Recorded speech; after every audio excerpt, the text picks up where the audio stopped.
Hello everyone, welcome to VRIT creators. అందరూ ఎలా ఉన్నారు? బాగున్నారా? ఐ హోప్ మీ అందరూ బాగున్నారు అనుకుంటున్నాను. మనం ప్రీవియస్ వీడియోలో రైట్ టు ఇన్ఫర్మేషన్ యాక్ట్, సమాచార హక్కు చట్టం గురించి నేర్చుకున్నాము. నేను సమాచార హక్కు చట్టం గురించి చెప్పేటప్పుడు మీకు కేంద్ర సమాచార కమిషన్ గురించి నెక్స్ట్ వీడియోలో ఎక్స్ప్లెయిన్ చేస్తా అని చెప్పాను. ఈ వీడియోలో మనం కేంద్ర సమాచార కమిషన్ గురించి నేర్చుకుందాం. మనకి ఈ సమాచార హక్కు చట్టం ఏ సంవత్సరంలో చేయబడిందండి? 2005వ సంవత్సరంలో చేయబడింది. Right to information act A year అండి? 2005వ సంవత్సరం. ఈ సమాచార హక్కు చట్టం ప్రకారం కేంద్ర స్థాయిలో కేంద్ర సమాచార కమిషన్, అదేవిధంగా రాష్ట్ర స్థాయిలో రాష్ట్ర సమాచార కమిషన్ ఉంటాయి. సో ఈ కేంద్ర సమాచార కమిషన్ అనేది సమాచార హక్కు చట్టంలో ఎన్నో అధ్యాయంలో ఉంటుందండి? అధ్యాయం 3, చాప్టర్ 3లో ఈ కేంద్ర సమాచార కమిషన్ గురించి ఉంటుంది. అందులో సెక్షన్ 12 సబ్ క్లాస్ 1 ప్రకారం కేంద్ర సమాచార కమిషన్ ఏర్పాటు చేయడం జరుగుతుంది. వెరీ వెరీ ఇంపార్టెంట్, గుర్తుపెట్టుకోండి.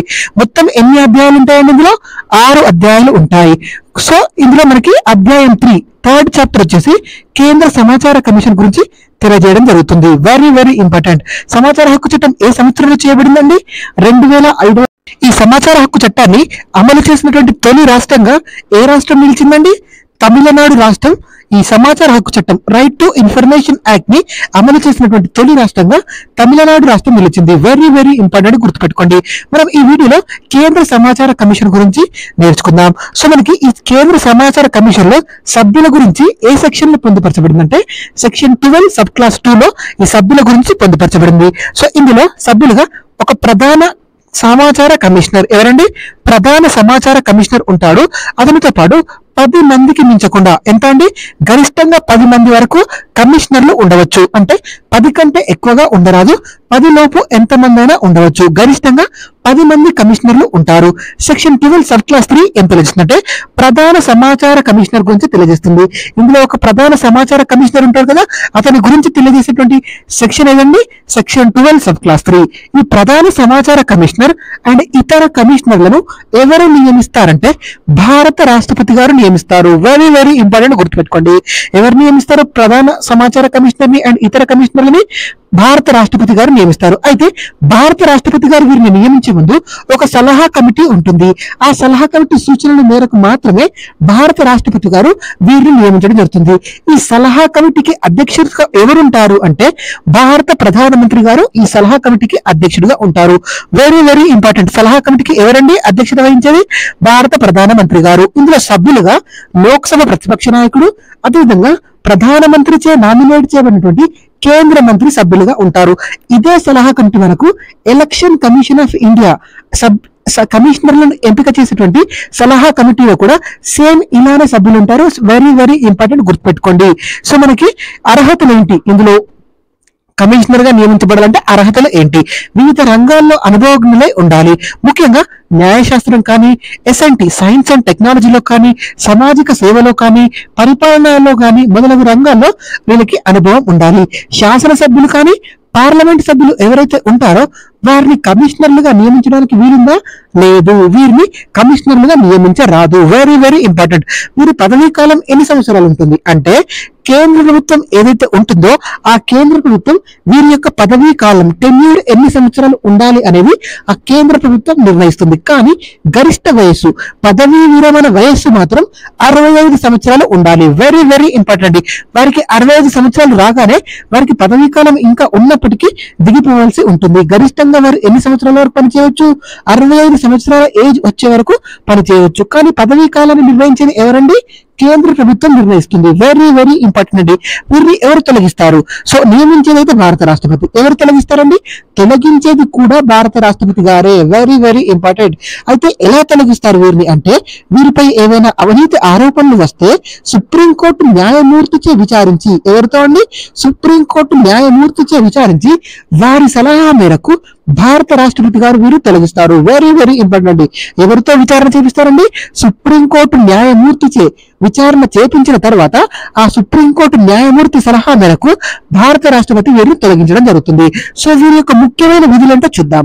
పౌరుల ఫిర్యాదులను స్వీకరించి వాటిని సంబంధిత శాఖల వారికి తెలియజేసి ఆ సమాచారం పౌరులు ఏదైతే కోరుతారో ఆ పౌరులు కోరిన సమాచారం వారికి అందేలా చర్యలు తీసుకుంటుంది. అదేవిధంగా వివిధ ప్రభుత్వ శాఖల్లో పబ్లిక్ ఇన్ఫర్మేషన్ ఆఫీసర్ పిఐఓ అంటారు. ఈ పబ్లిక్ ఇన్ఫర్మేషన్ ఆఫీసర్లను నియమించేలా చూసే బాధ్యతలు, నియమించేలా చర్యలు తీసుకోవడం కూడా దీని యొక్క విధి. అదేవిధంగా సమాచారాన్ని ఇవ్వడానికి, పౌరుడు కోరినటువంటి సమాచారాన్ని ఇవ్వడానికి తిరస్కరించినటువంటి అధికారులు ఎవరైతే ఉంటారో వారిపై చర్యలు తీసుకుంటుంది. సివిల్ కోర్టుకు ఏవైతే అధికారాలు ఉంటాయో సో సివిల్ కోర్టుకు ఉండే అధికారాలు దీనికి ఉంటాయి. వార్షిక నివేదికను ఇది ఎవరికి సమర్పిస్తుందంటే కేంద్ర ప్రభుత్వానికి సమర్పిస్తుంది. Very very important. వార్షిక నివేదికను కేంద్ర ప్రభుత్వానికి సమర్పిస్తుంది. ముఖ్యమైన విధుల్లో భాగంగా పౌరుల ఫిర్యాదులను స్వీకరించి వాటిని సంబంధిత శాఖలకు తెలియజేస్తుంది. అదేవిధంగా పౌరులకు సమాచారం ఏదైతే కోరుతారో ఆ సమాచారం అందేలా చర్యలు తీసుకుంటుంది. దీనికి ఎలాంటి అధికారాలు ఉంటాయండి? సివిల్ కోర్టుకు ఉండే అధికారాలు ఉంటాయి. అదేవిధంగా ప్రతి ప్రభుత్వ శాఖలో పబ్లిక్ ఇన్ఫర్మేషన్ ఆఫీసర్ను నియమించేలా కూడా చర్యలు తీసుకుంటుంది. వార్షిక నివేదికను ఇది ఎవరికి అందిస్తుందండి? కేంద్ర ప్రభుత్వానికి అందిస్తుంది. Very very important. అయితే ఈ కేంద్ర సమాచార కమిషన్ కి మొట్టమొదటి ఎవరండి? తొలి ప్రధాన సమాచార కమిషనర్ గా పనిచేసినటువంటి వ్యక్తి ఎవరంటే వజహత్ హజీబుల్లా. ఎవరండి? వజహత్ హజీబుల్లా గారు మొట్టమొదటి ప్రధాన సమాచార కమిషనర్ గా పనిచేయడం జరిగింది. అయితే ప్రస్తుతం ప్రధాన సమాచార కమిషనర్ గా ఎవరు విధులు నిర్వహిస్తున్నారండి? ఇక్కడ మీకు ఫోటో ఇచ్చాను చూడండి. హీరాలాల్ సమారియా. ఎవరండి? హీరాలాల్ సమారియా గారు ప్రస్తుతం ప్రధాన సమాచార కమిషనర్ గా విధులు నిర్వహిస్తున్నారు. అయితే అసలు ప్రధాన సమాచార కమిషనర్ల యొక్క వరుస క్రమాన్ని చూద్దాం, ఎందుకంటే ఇది మనకి వరుస క్రమాన్ని అడిగే అవకాశం ఎక్కువగా ఉంది. 9వ ప్రధాన సమాచార కమిషనర్ గా ఎవరు పనిచేశారండి? సుధీర్ భార్గవ గారు పనిచేశారు. 10వ వ్యక్తిగా ఎవరండి? బిమాల్ శుక్లా గారు పనిచేశారు. 11వ వ్యక్తిగా ఎవరు పనిచేశారండి? యశ్వర్ధన్ కుమార్ సిన్హా. యశ్వర్ధన్ కుమార్ సిన్హా గారు 11వ ప్రధాన సమాచార కమిషనర్ గా పనిచేశారు. ప్రస్తుతం ప్రధాన సమాచార కమిషనర్ గా విధులు నిర్వహిస్తున్నటువంటి వ్యక్తి ఎవరండి? 12వ వ్యక్తి హీరాలాల్ సమారియా గారు. Very very important. ఈ వరుస క్రమాన్ని గుర్తుపెట్టుకోండి. మొదటి వ్యక్తి ఎవరో గుర్తుపెట్టుకోండి, ప్రస్తుతం ఎవరో గుర్తుపెట్టుకోండి, అదేవిధంగా ఈ 4 పేర్లను మీరు గుర్తుపెట్టుకోండి. వీటిని మనకి వరుస క్రమంలో కాలానుక్రమంలో అమర్చండి అని అడగడానికి ఎక్కువగా అవకాశం ఉంది. ఇది కేంద్ర సమాచార కమిషన్ గురించి ముఖ్యమైనటువంటి అంశాలు. సో మనం నెక్స్ట్ వీడియోలో ఇంకొక మంచి టాపిక్ తో మనం ఇంకొక వీడియోలో నేర్చుకుందాం. So thank you so much for watching. Please subscribe to VR educators. Thank you everyone.